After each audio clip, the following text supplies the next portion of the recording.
On va pas s'énerver en live à la télé. Vous allez dégager, ouais. Et sinon, non, non mais du coup je reprends.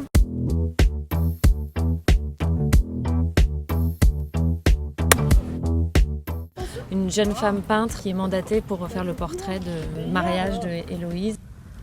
Elle a épuisé déjà un peintre avant vous. Une collaboration artistique et amoureuse va naître. Vous allez devoir la peindre sans qu'elle le sache.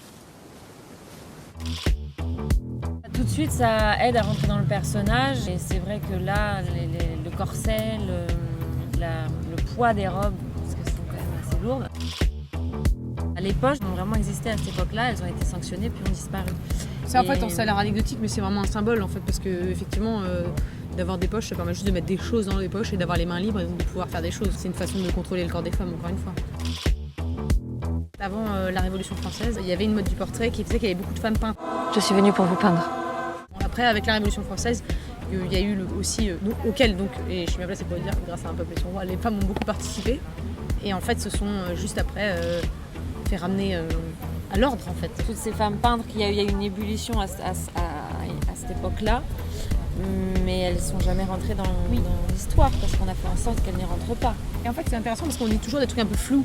Déjà, on dit on a oublié, alors que je veux dire, c'est le patriarcat qui a volontairement passé sous silence les choses pour, comment dire, si vous voulez, rendre anhistorique le rapport entre les sexes et en ce sens le rendre apolitique et dire le naturaliser. Et donc, c'est pas on a oublié, c'est le patriarcat a utilisé ça pour faire en sorte que, en tant que femme, on n'ait pas d'histoire et on n'ait pas de modèle. Et comme effectivement, je veux dire, les femmes ou les femmes et les hommes, ce ne sont pas des êtres ontologiques, des vérités qui seraient en tout temps, en tout lieu les mêmes. Ce sont des constructions. Et aujourd'hui, on construit ce que c'est qu'une femme du futur. On construit aujourd'hui, enfin, les gens du futur. C'est en nous enlevant notre histoire, on nous enlève cette possibilité-là. Le film, en fait, n'est pas, il est pas, je veux dire, il est politique, mais pas sous la forme d'un tract, en fait. Il est politique sous une forme presque qui serait comique, de pas dire aux gens, voilà, il faudrait donner des droits aux femmes, etc. C'est juste de dire, en fait, si on arrête de nous empêcher de vivre, c'est tellement facile. Et s'il y a un truc comique là-dedans dans le film où, voilà, c'est une forme politique un peu suspendue, c'est-à-dire, on sait que le monde nous empêche de faire ça, mais il se trouve que là, on a une parenthèse enchantée dans laquelle on le vit, et si vous voulez, l'ordre, tout d'un coup, on se dit l'ordre sur lequel on a toujours vécu, c'est-à-dire, voilà, le patriarcat, on est des objets destinés à être mariés, à être filles d'eux et femmes d'eux.